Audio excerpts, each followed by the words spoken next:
Hi, I'm JP Gilmore of Integrity Wines, and today we're doing a special edition of Ostriel Centro's My Favorite Bottle. We're in the middle of our second segment with Dr. Jerry Sepps of Storybook Mountain Vineyard. Welcome back, Jerry. Thank you very much. We talked a little bit about the history of Storybook Mountain Vineyard. We're going to ask you a little bit about your personal background. How did you get into winemaking? How did you come to buy your own winery? Well, as I kid people, it's because I had a great thirst. But the basic part of it is, when I was in college, I used to work up in Yosemite National Park. And they had a position open for sommelier. At that time, I didn't even know what that meant. But I did know that it meant working at the Ahwahnee Hotel. It did mean I had my afternoons off to play volleyball on the beach by the river. So I took that job. So I was a sommelier when I was 21. But I used to at least be conscientious about it and visit the Napa Valley. And at that time, of course, this is, I hate to tell you, back in the 60s, there weren't that many wineries in the Napa Valley. So I could visit virtually all of them. And it's an easy place to fall in love with. So I did, and put it in the back of my mind, and went on to do something serious, and eventually become a professor of European history. So how did you go from being a professor to purchasing a winery? Well, I was teaching at that time in Southern California at one of the California State Universities, and I found myself doing wine events every weekend. And finally, my wife said to me, "You know, while your back is strong, you better realize that dream of owning a vineyard and a winery in the Napa Valley." So we began our search for a winery in the valley, and fortunate to find the land that we now have, Storybook Mountain. So tell me a little bit about your winemaking philosophy. Well, basically it starts with good product. It starts with great grapes from vineyards that are planted in the right area, varieties that fit the land that they're on. As an example, I've made wine that turned out well enough from grapes that were a reject from another major winery as a custom crush effort. But in order to make great wine, I need the right kind of grapes. I need them treated right. We have a rule that's just one example, for instance, that no grape is more than 45 minutes from the time it's picked on the vine to the time it's in the ferment. Because we really want to take care of those grapes. We want to watch what they are. And then in the fermentation processes, we use the most time-consuming methods in order to produce what we really want. We tend to ferment longer and cooler than most other wineries. We regulate temperature. We do something the French call délestage, which is move all the wine from one tank into a second tank and all the way back into the first tank. And we do that 4 times during the course of fermentation. And then we use the best barrels from France and the United States to age that wine, the élevage of the wine. And it's taking care, taking details at each step along the way that makes a big difference. So Storybook Mountain makes 3 Zinfandels. Tell me what makes each of the Zinfandels different from the other. Well, I can't give you a straight answer, but I can give you the answer to that. As a professor, you never get straight answers, you know. It's always more detailed. But what we do is we taste from each one of the barrels after the wine has been in the barrel about 8 months. And by we, it's not the royal we, but it's my daughter and my wife and I. We taste together. And we evaluate each one of those barrels. We evaluate it on its aromatics. We evaluate it on its palate. And then we try to characterize each barrel. And what we're looking for in our 3 different wines is slightly different characteristics. The Mayacamas range that we tasted in the last segment as an example, we're looking for the more forward, fruit-driven kind of Zinfandel, something that really reveals the variety itself. On the eastern exposures, we're looking for a little more finesse, a little more elegance, and it has the reputation of being the most elegant of the Zinfandels. By that I mean a little more fragrant. Some people call it a feminine wine in the sense of its fragrance, its aroma, its come-hither aspect. But I should mention, like my daughter and wife, still with a good backbone. And then we come to the 3rd wine, our reserves. After we do that evaluation, we all have to agree that these barrels are better in some way. And it's very difficult if you've tasted with your important others to find barrels that you all agree upon. So we don't make a lot of reserve. But what we do make, we do agree, and we do a blending at the end. And that kind of consensus tends to produce a wine that's layered, long, very complex wine. The current one that we have, the 2009, for instance, has been said to be the best Zinfandel ever made. It's the one that the White House ordered, last time they ordered, which was just before the election.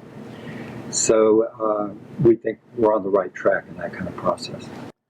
So Storybook Mountain Vineyards is a beautiful, majestic place. Describe to me what a guest sees when they arrive at the vineyard. It is indeed a special spot. What happens is that you come out of the Napa Valley, there's a very forested area with a small creek that runs through it for about half a mile before you get to our front gate. And our front gate has an arch, as our tunnels do, and there's the Fox and the Grapes, which is our logo from Aesop's Fables. And then the gate opens to this view of a hillside. We occupy the total hillside from about 600 feet up to 1,200 feet. And there are 7 different redwood groves on the property. So you have that kind of view initially when you come in the gate. You drive in past the very large oak tree.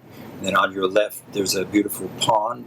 And because we're organic farmers, that pond is almost always filled with ducks or geese or blackbird, red-winged blackbirds. It's just a lovely area. And there's a tea house there, but you can have some wine if you want, sit in the tea house. And then there's another redwood grove just before you get to the winery. We usually take people from there up into the vineyard, and then we take them back to the caves that we have, those caves dug by the Chinese. Tell me a little bit about what you see when you look in the caves at Storybook. Well, the caves were, as I said, hand dug.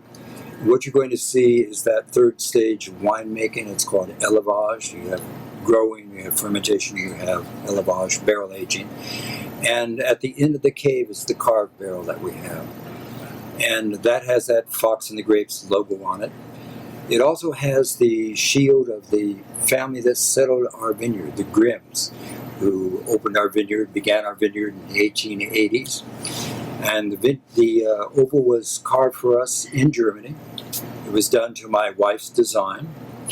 And if you look at that shield up on the right-hand side, you'll see the numbers below it, 1883. That's when the vineyard was started.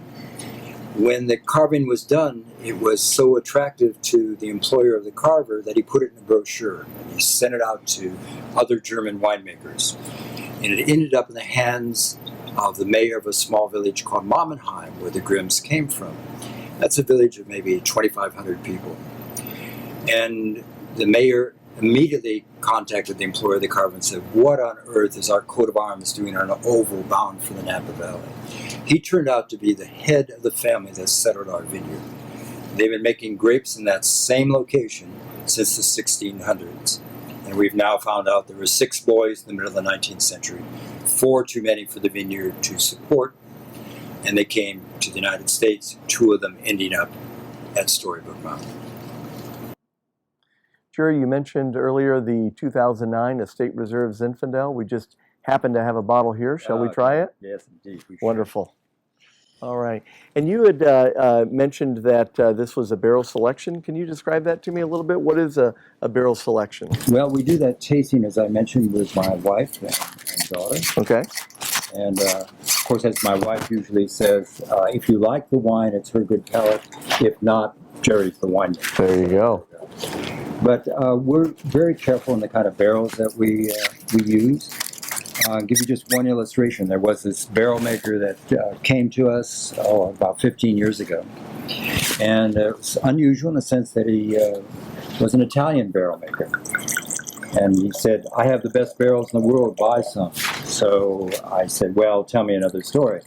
He said, "Well, we get the wood from the center of France, and we take it to northern Italy, and we put it in Piedmont, and we age it an extra long time, 3 years instead of normal 2. And the microflora in Piedmont, of course, is different. So we then sell those barrels to Gaia and Antinori." And I said, "Well, that's a better story. I'll take 4. But the crux of the story is, after about 5 years, they came to me and they said, "How are you enjoying the wine in these barrels?" I said, "Obviously, I've been buying the barrels, so I do enjoy it. On the other hand, I would like a little more in the middle palate." So they told me that they will make a barrel especially for me from 2 different forests in France rather than one as normal. And that way I would get a little more of that middle palate. So we now have these barrels marked AJ, Allier and Jupiter, that are made especially for Storybook in Italy out of French oak and then shipped to us. Wow. And how long have you been buying those barrels? For about 15 years. Wow. Wonderful. Well, shall we? Yes, indeed. Cheers. Yes. Jerry, what do you get in the nose of the 2009 Estate Reserve Zinfandel? Well, our reserves have more than just that fruit element. That fruit element is there, and then there's another layer involved. This one has a kind of a spice to it, maybe a touch of cardamom in the wine, maybe even a hint of nutmeg in the wine, partially from the barrel regimen, partially from the selection process. And it has such a beautiful gloss to it, such a glossy color. It's is that indicative of the concentration of the wine, or? I think it is. As I said, we make grapes really 2 tons per acre, and that's a fairly concentrated type of wine. We also do something that's called bleeding your tanks, which means taking a part of the juice out of the tank initially, right at the beginning of fermentation, to concentrate the rest of the juice on the skins. So all that tends to make for a fairly dark wine. And then the acid and the pH tend to hold this particular color, so even after 10 years, there's virtually no change of color in the wine. And in a barrel selection, you start off with how many barrels, and then when you select the barrels that might go into this, let's say you produce 500 cases like on this vintage, how many barrels is that? 500 cases is roughly, 25 per 10, 20 barrels. 20 barrels. And that's 20 barrels out of the roughly 400 we might have in the winery. Wow. So it's a very limited the selection. absolute 20 best, though. It is indeed. Okay. It's beautiful. And when you taste the wine, what do you get out of the 09 Estate Reserve Zin? What we're looking for and what we try to have in our reserves is this kind of described as a layered effect, so that you get different flavors as you swallow the wine. Mm-hmm. It kind of grows, shapes, changes in the palate.